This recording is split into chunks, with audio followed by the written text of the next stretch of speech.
Discover Houston, negative return. Agora a gente finalmente chegou na aula de pranchetas e essa aula ela meio que faz uma ponte entre a criação do nosso criativo convencional e a criação lá das pranchetas para o Google Display, onde vocês vão ter uma aula de explodir cabeças, uma coisa bem legal envolvendo objetos inteligentes e algumas outras questões envolvendo pranchetas, né? Mas aqui eu vou ensinar vocês a criarem as pranchetas, a multiplicarem as pranchetas e a utilizar as pranchetas para poder facilitar o trabalho de vocês, porque muitas vezes vocês vão ter que fazer um trabalho de produção industrial. Como assim? Vocês vão ter que criar um arquivo e depois transformar ele para a versão feed, para a versão story, para a versão isso, para a versão aquilo, para a versão thumbnail. Então, como que eu faço para facilitar a minha vida? Basicamente assim. Eu venho aqui em Create New. E na hora de eu criar o primeiro elemento, que seria o height a 1080 e o width a 1080 e o height a 1920, eu sempre confundo isso. Aí eu crio aqui em Artboard. Lembra que a gente causou essa confusão lá no começo, mas agora vai estar tudo muito bem explicado. A gente clica aqui em Artboard e coloca em Create. Aí ele vai criar para a gente o primeiro Artboard. Então aqui a gente já pode até renomear 1920, não, 1080... x e 80 x 1920. Beleza. Criamos nosso primeiro aqui, ele já renomeia pra gente, que é para a gente se identificar depois, tá? Vamos supor, a gente vai pegar e vai criar o nosso criativo, vai jogar o nosso criativo aqui dentro. Bacana. Para eu não ter que fazer aquele mesmo processo que eu fiz lá, que eu mostrei para vocês, em que você viria aqui... Oh, meu Deus, ajuda aí. Vamos alinhar isso aqui. Para você ter que vir em Image, Canvas Size, e um por um. Até o seu dedo cair, seu dedo vai praticamente cair, porque a Adobe exige que você dê 300 cliques para fazer qualquer porcariazinha, isso é uma coisa que mata de ódio. Vocês vão fazer o seguinte, ao invés de vocês fazerem isso, vocês vêm aqui e coloquem Artboard Tool. Tá vendo? Mantém pressionado aqui, achou o Artboard Tool? Posso criar para qualquer direções aqui, ó, novos Artboards. Aí beleza.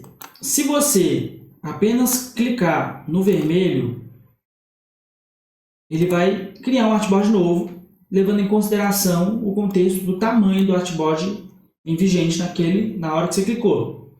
Se der Ctrl Z e manter o Alt pressionado aqui, ó, ele vai duplicar para mim o meu artboard, levando em consideração todo o contexto. Então ele literalmente duplicou e agora eu tenho um novo artboard. Mas qual que é a grande pegada aqui?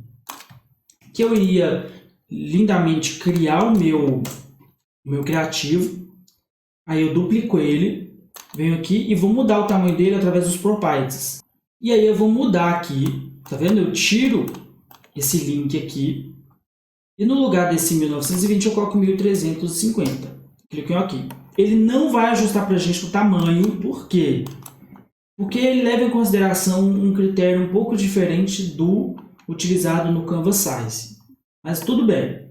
O que a gente faz aqui, ó, é ajustar manualmente para ele poder encaixar para a gente, certo? E da mesma forma, eu vou agora criar um outro que seria 1080 por 1080, caso o meu cliente deseje isso. Aí eu vou vir aqui e vou criar mais um. Reorganizar aqui, 1080 por 1080. Venho aqui nos properties, certo? 1080 por 1080. Ele vai diminuir de novo. E aí, nesse caso, eu iria ter, né, criado ali nesse sentido, lembrando da aula anterior, onde a gente criou nosso criativo já pensando no formato quadrado também. E aí, nesse caso, ele levaria em consideração essa informação e você já teria os 3 criativos, entre aspas, criados. Ah, Robson, a gente também precisaria da versão thumbnail. Bacana, tranquilo. O que a gente faz? Vem aqui, duplica. E aí a mesma coisa, mas aí nesse caso da thumbnail ela vai ser um pouco diferente, porque ele vai ser 1920 por 1080. Então nesse caso é só ajustar aqui, né? A gente vai ter uma aula só falando de responsividade, como que você pega uma arte e transforma ela em diversos tipos de formato diferentes, porque nesse caso você tem o formato assim, aí depois você precisa transformar a arte assim. Na nossa aula de Artboards a gente vai, de Artboards não, mas de Google responsivo, você vai ter os diversos formatos lá, só que ele tem um gap um pouco diferente. Nesse caso aqui, em específico, a gente vai trabalhar com especificamente para thumbnail de YouTube também, que aí serve como uma aula de thumbnail de YouTube, enfim. Basicamente você iria reestruturar aqui, tá? Mas isso aqui é só um exemplo só para vocês entenderem o preenchimento, beleza? E aí, nesse caso, a gente já teria esses 3 arquivos aqui. E por que eu estou mostrando isso aqui para vocês? Porque para vocês, alunos, vocês vão ter todos os principais formatos já pré-criados, tá? Onde você vai ter aqui o formato de Google Display Responsivo. Isso aqui, no caso, seriam PSDs, que vão estar disponíveis para vocês baixarem para não ter que criar, tá? Para vocês já ganharem tempo nesse sentido. E aí você tem aqui Photoshop Story Feed, aí você tem o Story aqui, o Feed, né? Porque nesse caso eu crio mais de uma arte dentro do mesmo documento, para poder otimizar ali a questão do meu espaço dentro do computador. E por aí vai. Então vocês vão ter diversos já pré-criados para vocês. Porque eu ia fazer uma aula só ensinando sobre montar arquivos padrão, mas eu acho que isso ia ficar um pouco redundante, porque afinal de contas, você pode simplesmente pegar isso aqui, apaga todas as informações que estão aqui dentro, salva esse arquivo com um arquivo padrão e nos próximos você duplica ele e cria em cima dessa duplicata, deixando o arquivo padrão sempre disponível para você reutilizar ele. Certo, Robson? Criamos aqui, fizemos todas as conversões, formato Story, formato Feed, formato quadrado para Facebook, formato Thumbnail. E agora, o que a gente faz? Agora vem a questão de exportar, porque para você exportar o artboard, ele é um pouquinho diferente daquelas exportações que a gente aprendeu lá no começo do curso. Você vai vir em File, Export, e aí, nesse caso você vai colocar Artboard to Files, tá? Criou aqui seu Artboard to Files. Vai aparecer esse painel aqui para a gente. Você vai selecionar a pasta. Eu vou colocar aqui apenas a que contém a área de trabalho, que a gente vai ter que voltar aqui depois. Colocar em OK. Eu geralmente coloco um traço assim, que é para o arquivo depois se destacar lá, enfim, uma questão de organização minha. Include Overlapping Areas, seria essa área que tem em volta aqui.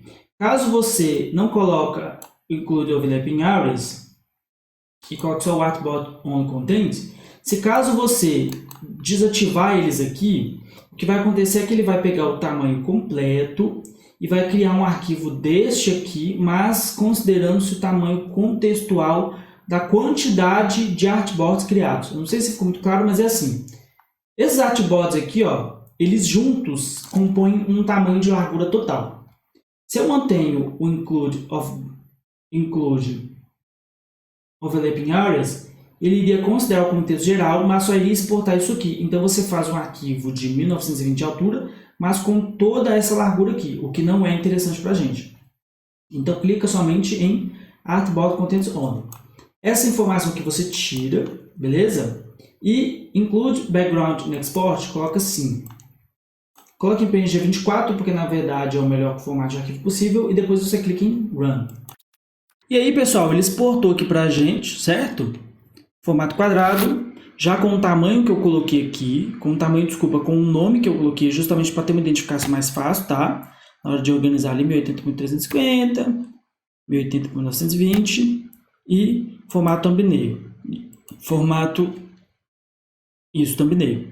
E aí eu clico aqui para ver os detalhes e eu vejo se o tamanho está correto. Então isso significa que está tudo certo e que eu posso agora, por exemplo, fazer o segundo criativo ou o terceiro criativo, tá?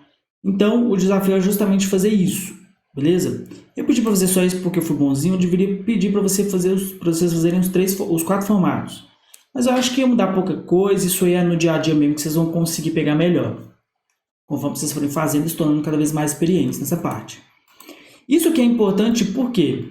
Porque o seu cliente ele vai precisar disso, ele vai precisar que você tenha a expertise de criar diversos formatos, né? E é por isso que a gente está aqui nesse módulo de criativos, porque considerando toda aquela questão de criatividade que eu falei, você vai precisar não apenas ser criativo na hora de criar, você vai ter que ser também inteligente na hora de criar. E saber onde colocar cada informação é muito importante, é imprescindível, tá bom?